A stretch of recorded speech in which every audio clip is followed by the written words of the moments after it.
할렐루야. 오늘 이 수요예배 나오신 모든 성도님들을 환영하고 축복합니다. 우리 옆에 계신 분들과 한번 인사하실 때 이렇게 인사해 보겠습니다. 하나님의 말씀이 생명샘입니다. 인사하겠습니다.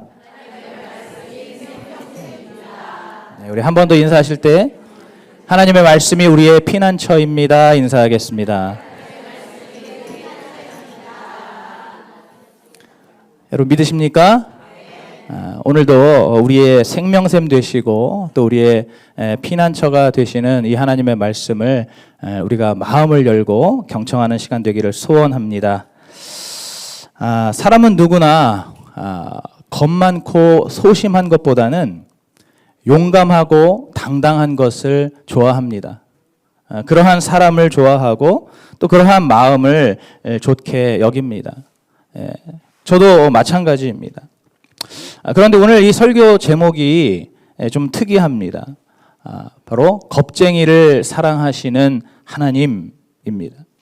우리들은 용감하고 당당하고 거침없는 것을 좋아하는데 그런데 하나님은 의외로 겁이 많고 두려워하고 또 소심한 그러한 겁쟁이를 사랑하신다는 겁니다. 이게 무슨 말인지 오늘 본문의 26절, 27절을 같이 보시겠습니다. 26절, 27절에 보시면 여호와를 경외하는 자는 하나님이 그와 그 자녀들에게 견고한 피난처가 되어주시고 또 여호와를 경외할 때 사망의 그물에서 벗어나서 생명의 샘에 이르게 된다고 말씀하십니다. 여기서 이 경외라는 단어가 무슨 말일까요? 이걸 우리말로 보면은 공경하면서 두려워하다라는 뜻이 있습니다. 그런데 그래도 조금 의미가 쉽지는 않은 것 같아요. 그래서 이 단어를 영어로 보고 또 히브리어로 보면은 그 원어로 보면은 영어로는 fear라고 하고 히브리어로는 이르아라고 합니다. 그래서 그 뜻은 두려워하다, 무서워하다라는 뜻이에요. 심지어 공포스러워하다라는 뜻도 있습니다. 그러니까 하나님을 경외한다, 하나님을 경외하는 것, 이것은 어찌 보면 우리가 생각하는 것보다 되게 단순하게 하나님을 두려워하는 것, 하나님을 무서워하는 것, 하나님 앞에서 겁을 내는 것이라고 우리가 이해할 수가 있습니다.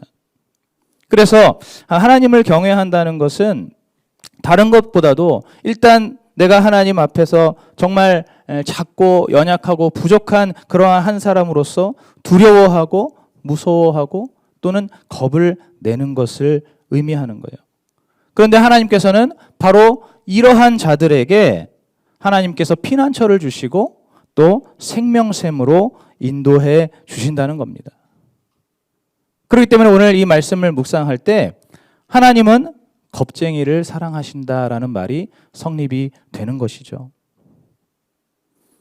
여러분 늘 당당하고 용감하고 또 웬만해서는 쫄지도 않고 어떤 상황에서든지 힘차게 인생을 헤쳐나가는 사람은 어떻습니까?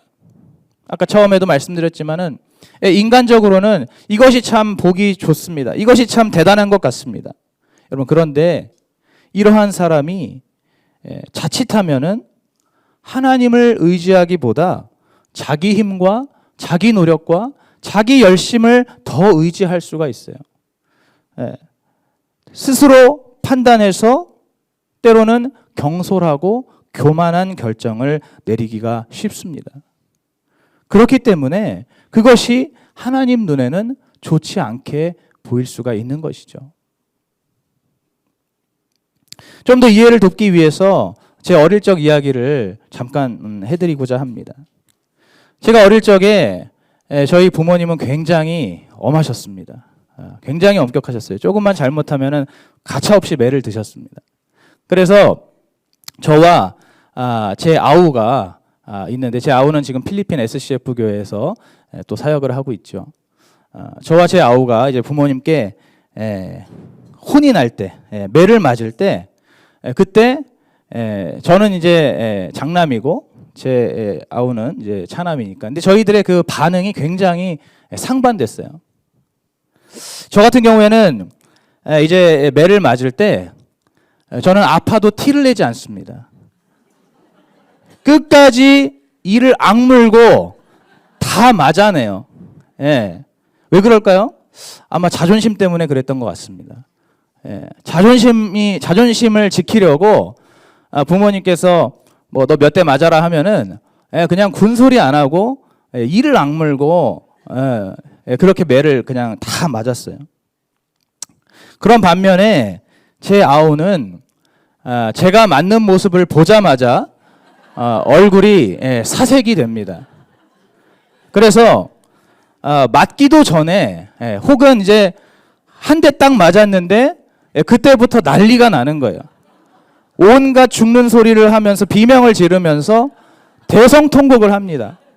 그리고 막 바닥을 떼굴떼굴 굴러요. 아파 죽겠다고. 그러면서 부모님께 두 손을 싹싹 정말 손이 발이 되도록 싹싹 빌면서 용서해 달라고, 제가 잘못했다고 그렇게 부모님께 싹싹 빌면서 용서를 구합니다. 왜 그렇습니까? 왜 그런 것이죠? 무서우니까. 그죠? 단순합니다. 무서우니까, 두려우니까, 겁에 질렸으니까 그렇게 하는 것이죠. 그런데 그때 저는 옆에 있는 옆에서 그 제 아우를 보면서 그 아우가 너무 한심해 보였습니다. 너무 답답해 보였고 정말 무시가 되더라고요.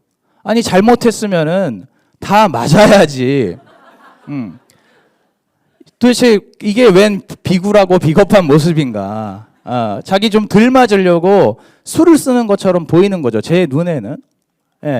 굉장히 비겁하게 보였고 무시가 되었었습니다.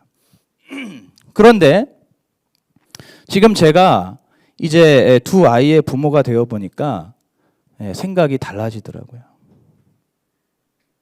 만약에 제 자녀가 저에게 혼이 날 때 어릴 적에 저처럼 한다면 어떨까요? 제 마음이 안 풀릴 거예요, 아마. 굉장히 괘씸해 보이고 뭐 이런 놈이 다 있나. 아주 독한 놈이구만 하면서 마음이 혼내면서도 마음이 잘 안 풀릴 것 같아요. 혼이 날 때는 제 아우처럼 해야 되는 것입니다. 제 아우처럼 떼굴떼굴 구르면서 죄송하다고 용서해달라고, 제가 다 잘못했다고, 제발 때리지만 말아달라고 그렇게 해야 부모님으로서 마음이 좀 더 풀리고 또 좀 더, 어차피 물론 용서는 하겠지만 좀 더 용서가 되고 또 결과적으로 매도 덜 맞게 되는 것이죠. 여러분, 제가 지금 이 말씀을 왜 드립니까? 우리 하나님도 마찬가지라는 겁니다. 우리가 살면서 하나님 앞에서 강한 척하고 센 척하고 괜찮은 척하고 고개를 빳빳이 세우고 눈을 똑바로 뜨고 서 있는 그러한 사람보다 두렵고 떨리는 마음으로 무릎을 꿇고 고개를 조아리고 하나님 앞에 그렇게 두려운 마음으로 나아가는 그 사람에게 하나님께서도 마찬가지로 더 당신의 마음을 쓰시고 또 그러한 사람을 더 불쌍하게 여기시고 또 그러한 사람을 더 돌봐주시는 것이 당연한 것입니다. 어떤 사람들은 하나님을 겁내지 말라고 합니다. 하나님을 두려워하지 말라고 합니다. 물론 그것도 일리가 있는 말입니다. 그런데 그러한 말은 왜 하는 것이냐면 하나님을 두려워하여서 하나님께 나아가는 것을 피하는 사람들이 있기 때문에 그렇습니다.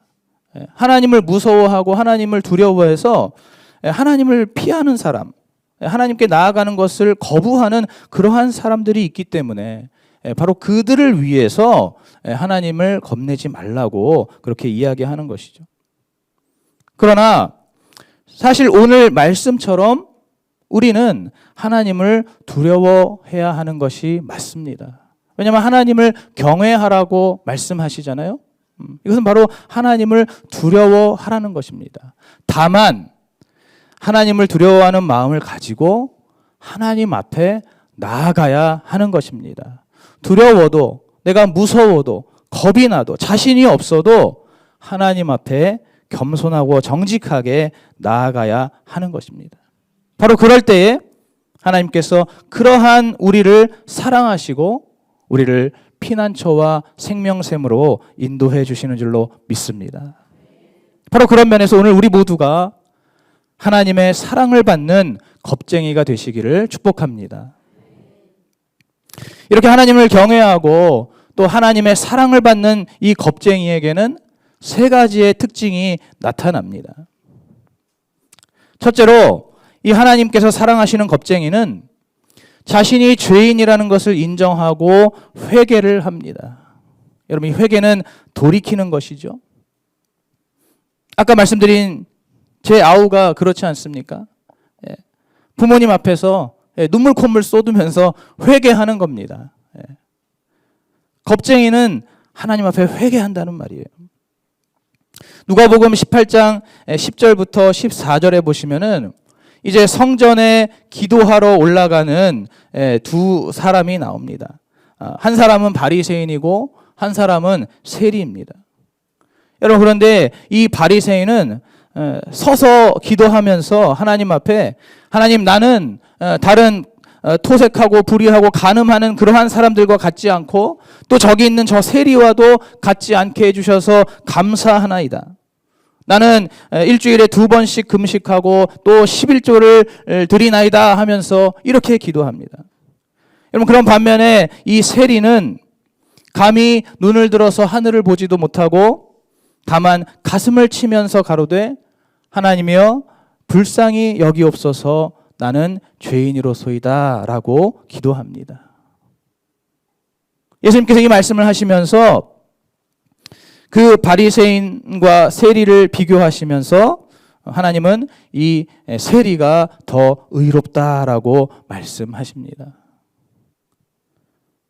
주님 앞에 두려운 마음으로, 무서운 마음으로 그렇게 겸손하게 나아가는 그 사람은 이렇게 이 세리와 같이 하나님 앞에 진정한 회개를 하는 것입니다. 여러분, 이사야서 6장에 보시면은 이사야 선지자가 이제 보좌 위에 앉으신 하나님의 형상, 하나님의 영광을 보게 됩니다. 그렇게 그 하나님을 뵙게 되었을 때 그 이사야가 무엇이라고 고백합니까? 화로다 나여 망하게 되었도다.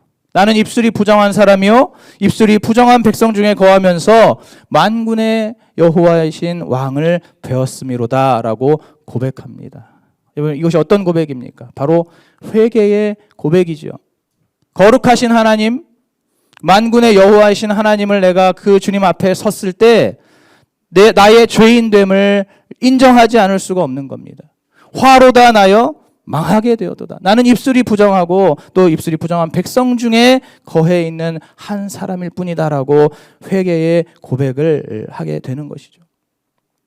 그렇게 회개했을 때 천사가 날아와서 제단에 있는 숯을 그 이사야의 입에 대줌으로써 이사야의 죄가 용서를 받게 됩니다. 바로 이렇게 하나님께서 사랑하시는 겁쟁이는 자신의 죄인됨을 인정하고 고백하고 하나님 앞에 진실된 회개를 드리는 사람입니다. 그래서 오늘 본문의 29절부터 31절을 보면서도 바로 회개의 마음이 일어날 수가 있는 겁니다. 내가 마음이 조급하여서 쉽게 화를 내고 또 혈기를 부리는 그러한 죄인임을 인정하고 회개하고 돌이켜서 이제는 노하기를 더디하는 사람의 길로 나아가는 것입니다. 내 안에 시기 질투가 넘쳐나는 죄인임을 내가 인정하고 회개하고 돌이켜서 이제는 화평을 이루는 사람의 길로 나아가는 것입니다. 내가 어렵고 힘든 사람을 외면하고 무시한 죄인임을 인정하고 회개하고 돌이켜서 이제는 긍휼을 베푸는 사람의 길로 나아가는 것입니다. 오늘 저도 이 말씀을 준비하면서 이 말씀을 저에게 비춰볼 때 이 모든 죄가 다 저에게 해당이 된다는 것을 발견할 수 있었습니다. 저는 여전히 아내에게 쉽게 혈기를 부리고 또 여전히 나와 남을 비교하는 그러한 악한 사람입니다. 그리고 나의 도움이 필요한 사람들, 우리 교회 안에도, 우리 공동체 안에도 저의 도움이 필요한 사람들이 있을 텐데 바쁘다는 이유로 사역을 핑계로 대면서 그러한 필요를, 그런 도움을 외면하는 그러한 이기적이고 게으르고 나태한 죄인이자 악인이고 그리고 어리석은 자가 바로 나라는 것이 인정이 되는 것입니다. 오늘 여기 계신 여러분들은 어떻습니까? 여러분들도 이 말씀을 통해서 저와 같은, 저와 동일한 인정이 되십니까? 이제는 우리 모두가 바로 이 하나님의 말씀을 두렵고 떨림으로 묵상하면서 내 속에 깊은 곳에 있는 죄까지 잘 발견하고 회개하면서 나아가야 할 줄로 믿습니다. 그렇게 자신의 죄를 늘 깨닫고 회개함으로써 우리 하나님께서 사랑하시는 겁쟁이가 되시기를 축복합니다. 둘째로, 하나님께서 사랑하시는 겁쟁이는 지혜를 얻습니다. 하나님께서 지혜를 주신다는 거죠. 이미 시편이나 또는 다른 잠언의 말씀들을 보더라도 하나님을 경외하는 것이, 즉 하나님을 두려워하는 것이 지혜와 지식의 근본이라고 여러 번 말씀하고 계십니다. 저는 이 말씀을 어릴 때도 이렇게 읽고 묵상을 했는데, 그럴 때마다 제가 또 어릴 때 읽었던 한 동화책이 생각이 납니다. 그 제가 지금도 잊지 않는 그런 동화인데요. 제목이 뭐냐면 꼬마 바이킹 비케라는 책입니다. 정말 동화스러운 제목이죠. 그 주인공이 이제 비케라는 소년인데, 북유럽의 가장 용맹하고 가장 사나운 이 바이킹 그 부족의 족장의 아들이에요. 그런데 이 바이킹은 지금 말씀드린 것처럼 이 바이킹 족속들은 전부 다 굉장히 용감하고 용맹하거든요. 그런데 예외적으로 이 비케는 굉장히 몸이 작고 또 힘도 없고 또 겁도 많습니다. 그러다 보니까 이 비케는 그렇게 자신이 좀 힘이 없고 약하기 때문에 그 대신에 더 생각을 많이 해요. 그리고 더 지혜를 막 이렇게 짜냅니다. 그래서 뭐든지 힘으로만 해결하는 그러한 다른 바이킹들보다 오히려 훨씬 더 훌륭하게 위기를 극복하고 또 문제를 해결하는 모습을 보여줍니다. 예를 들어서 지금 이 바이킹들이 수백 개의 돌무더기를 옮겨야 하는 일이 있어요. 그러면 지금 다른 바이킹들은 무조건 그냥 이 돌무더기를 그냥 들고 뛰는 겁니다. 처음부터. 그런데 이 비케는 그렇게 하지 않고 간단한 투석기를 만들어서 그거를 가지고 훨씬 더 빠르고 또 훨씬 더 손쉽게 돌을 옮기는 겁니다. 또는 이 바이킹이 이제 바다를 항해하다가 그 바이킹들보다 더 무서운, 더 악명 높은 그러한 해적을 만나게 되었습니다. 그래서 이제 그때 그냥 다른 바이킹들은 우리가 저들과 그냥 싸우다가 죽어야겠다라고 하면서 막 이렇게 이제 전의를 불사르는, 그것이 용기라고 생각하고 막 전의를 불사르고 있는데, 그런데 이 비케는 한 구석에서 조용히 생각을 하더니 그 당시에는 이제 사실 아직 없었던 이 불화살을 만들어서 그 해적들의 배를 향해서 이 불화살을 쏘아서 싸우지 않고 그 해적의 배를 쫓아내는 그런 기지를 발휘합니다. 그러니까 이런 식으로 뭐 힘으로 무력으로 해결하려고, 그냥 단순히 어떤 용기로 해결하려고 하는 그 다른 바이킹과 다르게 이 비케는 자신이 가지고 있는 지혜로 고민하고 생각하면서 짜낸 그 지혜로 문제를 해결한다는 것이죠. 그런데 이러한 모든 상황 속에서 공통적으로 이 비케에게 나타나는 그 마음이 뭐냐면 너무너무 무섭고 겁이 나는 그러한 상황이라는 겁니다. 돌무더기를 옮기기 전에도 그렇고 또 해적들을 만났을 때도 그렇고 다른 바이킹들은 그냥 무조건 일단 행동부터 하는 거예요. 그런데 이 빅해는 거기서 자기가 연약하고 또 부족하고 작기 때문에 두려운 마음, 겁이 나는 마음, 무서운 마음이 생기는 겁니다. 그러나 그렇기 때문에 더 열심히 생각을 하고 더 열심히 지혜를 짜내는 것이죠. 이 동화처럼 하나님 앞에 나의 연약함을 고백하면서 두려움으로 선 자들에게 하나님께서는 그 문제와 위기를 해결하고 극복할 수 있는 지혜를 주시는 것입니다.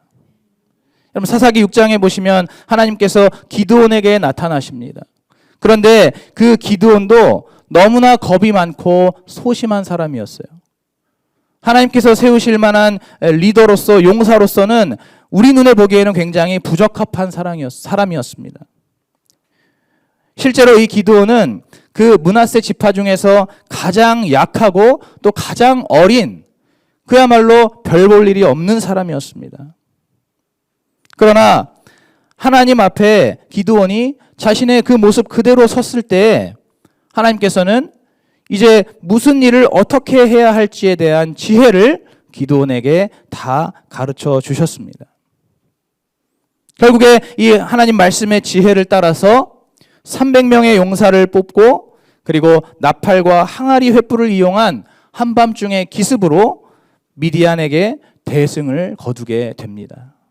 하나님께서 주시는 지혜로 이기게 된 것이죠. 오늘 본문의 28절과 34절과 35절을 볼 때에 우리가 이렇게 묵상할 수 있습니다. 바로 하나님을 두려워하는 왕은 많은 백성들을 잘되게 하는 것입니다. 하나님의 공의를 두려워하는 나라는 영화롭게 되는 것입니다. 하나님을 두려워하는 신하는 왕의 은총을 받게 되는 것입니다. 여러분은 어떻습니까? 하나님을 정말로 두려워함으로써 하나님께 지혜를 구하고 있습니까? 오늘 우리 모두에게 다른 그 어떤 것보다도 바로 하나님께서 주시는 지혜가 가장 필요한 줄로 믿습니다. 우리에게 왜 이 지혜가 필요합니까? 바로 말씀과 복음을 깨닫기 위해서 지혜가 필요한 것이죠. 여러분 믿으십니까? 여러분 잘 깨닫고 계십니까? 다들 완전히 깨닫고 계신 것처럼 아멘도 안 하시네요. 우리는 평생을 살아가면서 이 하나님의 말씀과 예수 그리스도의 복음을 우리의 평생을 다 바쳐서 깨달아 가야 하는 사람들입니다. 그래야 그 구원의 은혜 가운데 거하며 주님과 동행할 수가 있는 것이죠. 또 어떤 지혜가 필요합니까? 바로 그 하나님의 말씀과 복음을 전하는 지혜가 필요한 것이죠. 저도 이 하나님 말씀을 전하는 지혜가 부족해서 하나님 앞에 늘 기도합니다. 설교를 해야 되는데 지혜가 없는 거예요. 지식이 없는 겁니다. 그래서 하나님 앞에 늘 말씀을 전하는 지혜를 달라고, 지식을 달라고 기도하고 있는 것이죠. 또 이 하나님의 말씀과 복음대로 살아내는 지혜가 필요한 것이죠.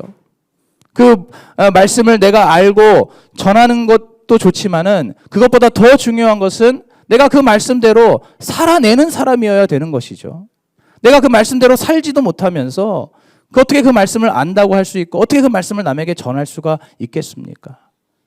내가 먼저 그 하나님의 말씀을 살아내는 그리고 그 복음대로 살아내는 지혜가 필요한 것입니다. 또 우리는 예수 그리스도를 믿는 사람으로서 다른 사람을 살리고 또 공동체를 살리기 위해서 지혜가 필요합니다. 이렇게 우리가 살아가는 이 세상 속에서 우리는 하나님께서 주시는 지혜가 너무너무 필요합니다.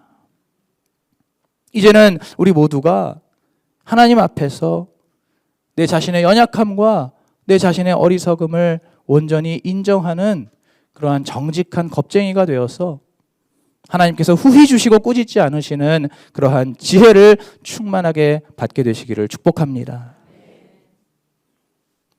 마지막으로 하나님께서 사랑하시는 겁쟁이는 마침내 세상을 이기는 용기를 얻게 됩니다. 여러분 잘 아시는 여호수아도 사실은 겁쟁이였습니다. 여러분 사실 그런 상황이라면 여호수아뿐만 아니라 누구라도 겁쟁이가 될 수밖에 없습니다. 왜냐하면 정말 이스라엘 역사에 있어서 전무후무한 가장 위대하고 탁월한 지도자였던 모세의 뒤를 이어야 했기 때문입니다. 여러분 그 모세의 뒤를 이어야 하는 그 여호수아의 두려움과 막막함을 우리가 어떻게 다 상상할 수 있겠습니까? 정말 이루 말할 수 없는 그러한 두려움과 그러한 무서움이 이 여호수아의 마음을 가득 채웠습니다.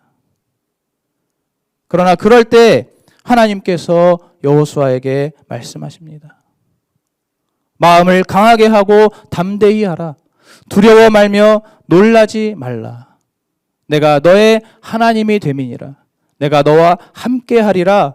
그렇게 여호수아 1장 9절의 말씀처럼 계속해서 여호수아에게 말씀하시면서 용기를 주셨습니다. 결국에 우리가 다 아는 대로 이 여호수아는 이스라엘 백성들을 훌륭하게 이끌어서 가나안을 정복하게 되었습니다. 바로 오늘 우리에게도 이렇게 하나님께서 세상을 이기고 더 나아가 죽음까지도 이기는 용기를 주시는 줄로 믿습니다. 오늘 32절 말씀을 다 같이 한번 합독하겠습니다. 32절 말씀 함께 읽겠습니다. 시작. 악인은 그 환난에 엎드러져도 의인은 그 죽음에도 소망이 있느니라. 아멘. 그러면 의인은, 여기서 의인은 어떤 의인입니까? 하나님을 경외하는 의인이죠. 하나님을 두려워하는 의인입니다. 하나님 앞에 두려움으로 서는 의인입니다. 이러한 의인은 그 죽음에도 소망이 있다는 것이에요.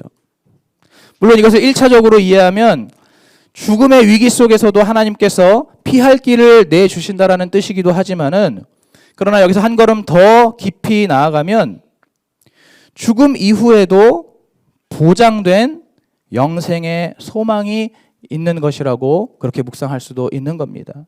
다시 말하면 우리가 죽게 되더라도 우리에게는 천국의 영원한 삶이 예비되어 있기 때문에 우리는 소망을 가지고 용기를 낼 수가 있다는 것입니다. 여러분 오늘 우리도 여호수아처럼 바로 영적 가나안을 향해서 나아가는 자들입니다. 영적 가나안이 무엇입니까? 바로 천국이죠. 그 천국을 향해서 우리가 한 걸음 한 걸음 나아가는 자들이에요. 그렇기 때문에 우리가 이 땅에서의 이 삶 속에서 우리가 때로는 여러 가지 고난을 겪고 또 환난을 당하고 또 핍박을 당할 수도 있습니다.